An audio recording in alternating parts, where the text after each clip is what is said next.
Ah oui, là, j'ai décidé de faire une compilation de trois vidéos, là. 3 vidéos qu'on va découvrir ensemble. Alors, même ministre, député ou sénatrice, on continue de subir le sexisme. Alors, j'ai décidé de faire une compilation de ces 3 vidéos-là d'affilée parce que c'est des vidéos qui vont rejoindre, je pense, la même idéologie. Voilà, on est parti. Pardon? Ah, vous savez quoi? Ouais, on va faire ça. Non mais c'est une femme qui parle, c'est toujours un petit peu difficile de l'écouter. Non mais c'est une femme qui parle, c'est toujours un petit peu difficile de l'écouter. Pardon?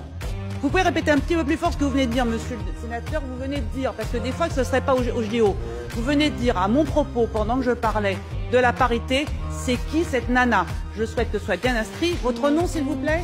Monsieur Sido, je crois que vous avez gagné peut-être ce matin la palme du misogyne beauf de cette assemblée. Merci pour ces rappels au règlement quasi maternels. À notre endroit. J'adore vos réflexions fort misogynes, monsieur Preda. Oh, ça suffit, là. Mais qui c'est qui s'y fait Écoutez, ça? Enfin, franchement. arrêtez, quoi. Je suis pas une poule, hein. Pardon? Oh là là.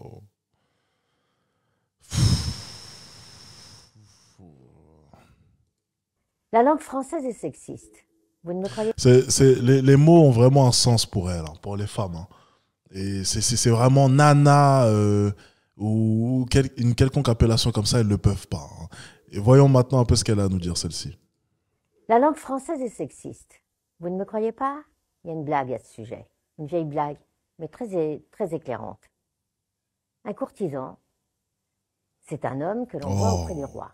Courtisane. Une courtisane, Okay. c'est une pute. D'accord, je vois. Un entraîneur, c'est un homme qui entraîne les sportifs. Ah, ok. Une entraîneuse, Ok. c'est une pute. Même si c'est plus vraiment le... Ok. Un homme facile, C'est ok, c'est un d'accord. monsieur agréable à vivre. Une femme facile, c'est une pute. La langue française est sexiste. Putain. On en est vraiment là, sérieusement. On en est vraiment là. On fait comme si une partie de l'Assemblée à laquelle on... À ton avis, est-ce que la langue française est sexiste? Tu n'es pas sans savoir que la langue française découle du latin. Mais est-ce que tu savais qu'à l'origine, il n'y avait pas seulement 2 genres, il y en avait 3. En latin, il y avait le féminin, le masculin, mais aussi le neutre comme 3e genre. Rapidement, les 3 genres se sont réduits à 2, puisque les Gaulois de l'époque n'ont pas réussi à saisir toute la complexité de la langue latine et ont commencé à parler un créole latin. Mais l'évolution de la langue ne va pas s'arrêter là. À l'origine, aucun genre n'est supérieur à l'autre. Pourtant, aujourd'hui, l'une des premières règles grammaticales qu'on apprend à l'école, c'est que le masculin l'emporte sur le féminin. Le masculin l'emporte sur le féminin. Rendez-vous compte du poids des mots. Rendez-vous compte du nombre de fois que l'on rabâche cette phrase à des enfants de primaire. Cette règle implique que même si 100 000 femmes se retrouvent dans une pièce avec un seul homme, le masculin l'emportera. On est en train de dire implicitement à toutes les femmes que même si elles sont une infinité, elles compteront toujours moins qu'un seul homme.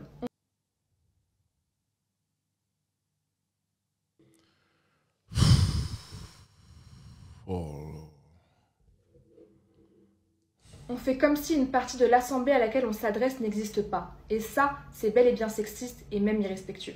Mais alors, d'où vient cette fameuse règle qui efface les femmes? Aujourd'hui, le masculin serait une forme neutre. Pourtant, ça n'a pas toujours été ainsi. À l'époque, il n'y a pas si longtemps que ça, c'était l'accord de proximité qui était la règle tacite. Ce n'est qu'au XVIIe siècle que le grammairien Dominique Bouhours déclare « Lorsque 2 genres se rencontrent, il faut que le plus noble l'emporte ». Un siècle plus tard, un autre grammairien en remet une couche, c'est Nicolas Bosé qui déclare que le masculin est réputé plus noble que le féminin à cause de la supériorité du mâle sur la femelle. Je comprends pas. Où est le problème? Enfin, je ne vois pas où est le problème. Hein. Je ne vois pas où est le problème. Non, vraiment, je ne vois pas où est le problème. Si on suit son raisonnement, ça semble tout à fait logique, du coup, que le masculin l'emporte sur le féminin. Si on suit son raisonnement, si on écoute tout ce qu'elle a pu nous dire, il est logique, donc, que le masculin l'emporte sur le féminin. Non? Ça me semble logique. Alors, toujours persuadé que toutes ces règles... De par l'histoire, est-ce que tu peux nier le fait que l'homme a toujours été supérieur à la femme? Alors, sans précis, tu vas nous dire, oui, mais de par l'histoire, vous nous avez empêché d'eux. Oui, mais empêché d'eux. Alors, je vais t'expliquer un truc très simple, c'est que à l'état sauvage, à l'état primitif, il a fallu dominer notre environnement pour créer la société dans laquelle est-ce que tu vis. Ok? On a dû se hisser en haut de la chaîne alimentaire. Qui a eu ce rôle, ce sont bel et bien les hommes. Donc, techniquement, de par l'histoire, on est bien entendu supérieur à vous. Parce qu'on a été la pierre angulaire de la société dans laquelle est-ce que tu vis. Et ça, tu ne peux pas le nier. Tu ne peux pas nier que dans l'histoire, l'homme a dominé celle-ci. C'est quelque chose que tu ne peux pas nier. On vous domine sur tout un tas de points, notamment physiquement parlant. Chose qui a été utile pour vivre dans la société actuelle. Encore une fois... Les règles grammaticales ne sont qu'un simple concours de circonstances et qu'elles ne sont pas sexistes. Mais l'histoire ne s'arrête pas là. Ils ont continué à masculiniser la langue au XVIIe siècle en commençant à supprimer tous les... On est en train de reprocher aux hommes d'avoir masculinisé la langue alors que c'est eux qui ont construit la société dans laquelle est-ce qu'on vit. On est en train de s'étonner de tout cela. L'homme est supérieur à la femme. Au bout d'un moment, il faudrait... Je sais que OnlyFans ou Mime ou même le fait que lorsque vous postiez une photo sur Instagram, elle fasse 1000 likes et que vous receviez, excusez-moi, des centaines et des centaines de messages, cela vous donne l'impression d'être peut-être un peu importante. Peut-être, c'est possible. Ou même d'avoir réellement une utilité. Mais vous n'en avez pas tant que ça. Hein, soyons tout à fait honnêtes. Voilà, je vais dire les termes hein, parce que ça commence à bien faire, tu sais. Les femmes, on vous a permis d'aller travailler. C'est bien. Soyez-en contentes. Donc arrêtez de vouloir tout avoir. Si vous voulez les choses, vous vous battez. Point final. Tu veux faire changer les choses, réussis ta vie, deviens une femme de pouvoir et change les choses. Mais faire des TikTok comme ça à la con, en te plaignant de je ne sais quoi, alors que tu dois sûrement représenter tout ce qui fait... Allez, encore une fois, ça va être des diffamations. Je ne dirai rien. Je ne dirai rien. Je ne dirai rien. Sinon, on va dire diffamation. J'ai la flemme à chaque fois de m'exposer à un quelconque procès. Mais tu vois, je vais dire une chose, hein. Les hommes sont bel et bien supérieurs à vous les femmes exactement pour ça. Voilà. Pour ce genre de choses, là par exemple, pour ce genre de décolleté, là par exemple, tu vois, parce qu'en fait, vous, de votre côté, vous représentez tous les stéréotypes que l'on adore. Vous êtes des femmes, ok, et vous vous mettez en valeur pour, comment dire, avoir une certaine gratification, avoir une certaine reconnaissance vis-à-vis de nous. Parce que toute votre confiance, tout ce que vous allez dégager, même le maquillage que vous allez afficher, c'est pour plaire aux hommes. Tout ce que vous allez faire, chacune de vos actions va être pensée en fonction de nous, et vous ne vous en rendez même pas compte. Tu représentes parfaitement... Pourquoi est-ce que l'homme est supérieur à vous? C'est exactement pour cela. Exactement pour ça. Mais tu t'en rends pas compte, ça. Rien de spécial à vous raconter. Ça, tu t'en rends pas compte. J'ai commencé à acheter des bijoux de corps et en fait... Ça, tu ne t'en rends pas compte. Que tu représentes exactement le problème qui fait que nous sommes au-dessus de vous. C'est exactement pour ça, tu vois, que le masculin l'emportera toujours. C'est exactement pour ça. Exactement pour ça. Ça, là. Ta propre personne, tous les choix que tu as pu faire, la manière dont tu te mets en avant, la manière dont tu te maquilles pour nous, la manière dont tu t'habilles pour nous. Alors, sois précis, elle va sûrement nous dire « Non, je me maquille pour moi, pour me voir belle, je me maquille. » C'est faux. C'est faux, c'est faux, c'est faux, c'est faux. Parce que ta perception de ta beauté passe par le regard des autres. Et quel est le regard qui a le plus d'importance à tes yeux? Le regard de l'homme. Nous sommes supérieurs à vous sur tout un tas de points. Et vous le savez. Vous le savez. Alors que le masculin l'emporte sur le féminin, si on regarde l'histoire de manière honnête, c'est normal. Il n'y a rien de bizarre.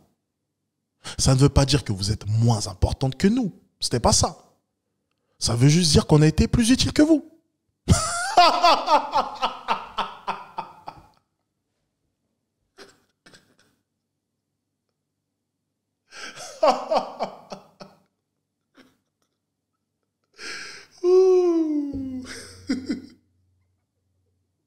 Ben oui, c'est pas parce qu'on est supérieur à vous que vous êtes forcément... Enfin, bon, allez, passons, on va finir la vidéo quand même. Non féminin, des fonctions et des métiers qui étaient apparemment réservés aux hommes. C'est à partir de là qu'on commence à interdire aux femmes d'exercer certains métiers dont elles ne seraient pas dignes. C'est aussi à la fin du XVIIe siècle que le masculin devient universel et qu'on commence à utiliser le mot homme pour dire humanité ou humain. Avant ça, personne n'utilisait le mot homme pour parler des femmes, et quand on y réfléchit, c'est bien absurde. Ce débat clivant peut vous paraître futile. Pourtant, la langue est un enjeu de pouvoir. C'est le reflet de nos sociétés et des valeurs qu'on veut bien lui donner. Au-delà d'un débat linguistique, nous faisons face à un réel débat idéologique. La langue française... Alors pourquoi... C'est intéressant ce qu'elle est en train de dire. Encore une fois, tu vois, il faut ouvrir des livres d'histoire. C'est quand même incroyable. Tu vois, quand tu dis de telles conneries, il suffit... Tu sais quoi, on va même pas remonter à notre histoire, à l'époque où vraiment les premiers hommes, hein, l'homo, vraiment étaient déjà vraiment très primitifs et il y avait déjà cette domination. Regardons simplement les animaux. Voilà. Tu vois, des fois, quand tu dis des conneries, tu ouvres un livre d'histoire ou bien tu fais un peu des petites recherches. Et si la langue française ou bien si la langue définit autant que cela nos idéologies, regarde simplement le règne animal. Allez, va jeter juste un coup d'œil. Vraiment, juste va jeter un coup d'œil. Juste ça. Vraiment. Jette juste un coup d'œil au règne animal. Juste regarde simplement cela. Et dis-moi s'il n'y a pas des similitudes avec nous. Pourtant, nous détenons la langue, hein, apparemment. Regarde le règne animal. C'est tout. Alors, sans en précis, tu sais, elles vont nous citer 2-3 exemples, tu vois. Elles aiment bien parler des lionnes qui vont chasser ou je ne sais quoi, tu vois, ou bien la reine des abeilles, tu vois. On ne sait pas trop, elles vont nous donner 2-3 exemples farfelus, tu vois, qui vont constituer une petite minorité, et puis elles vont faire l'impasse sur les milliers d'espèces qui, de leur côté, enfin bref. Si on est tout à fait honnête, voilà, la langue ne définit rien, hein. Tout a déjà été défini à la base. La nature en a décidé ainsi. La nature a défini les choses. Tout ce que tu vas vivre actuellement, c'est une conséquence de la nature. La domination de l'homme, elle est à la base faite, mais de par la nature. La nature a dit que de base, l'essence même d'un être humain, c'est quoi? C'est un homme et une femme, ok? La nature t'a dit, déjà à l'origine, que l'homme est supérieur à la femme. Point final. Point final. Il n'y avait même pas de débat. Nous pénétrons et nous dominons. La nature te l'a dit. Ça ne sert à rien d'aller jusqu'à la langue. Ça ne sert à rien de partir aussi loin. Contente-toi simplement des faits. La nature t'a dit quoi? Tu attends, on rentre en toi, on te dépose quelque chose qui va permettre de pouvoir créer notre progéniture. De notre côté, nous avons des muscles beaucoup plus puissants, une meilleure endurance pour aller chasser. Voilà ce que la nature t'a dit. Ça, tu ne peux pas le nier. Voilà. C'est un argument que tu ne peux pas nier. Ça s'arrête là. Voilà. Ça s'arrête là. Alors, aller jusqu'à la langue, c'est quand même être de mauvaise foi. Tu n'as même pas besoin d'aller jusqu'à maintenant, hein. Regarde par l'histoire, ouvre un livre et tu verras. Parce que bon, le script que tu es en train de lire là, excuse-moi, il sert à rien, hein, tu vois. Il suffit juste d'être vraiment sortir du déni et tu verras la vérité. Pas besoin de lire ton script, ça ne sert à rien. C'est une langue vivante qui s'imprègne des mœurs des époques qu'elle traverse. N'est-il donc pas temps de dépoussiérer notre belle langue française de toutes ces pensées sexistes arriérées? À ton avis? Allez. Qu'est-ce qu'elle nous raconte celle-là? C'est bon, elle a lu un script de 2 secondes, elle pense qu'elle peut réinventer le monde. Allez, d'accord, ok. Ah là là là là.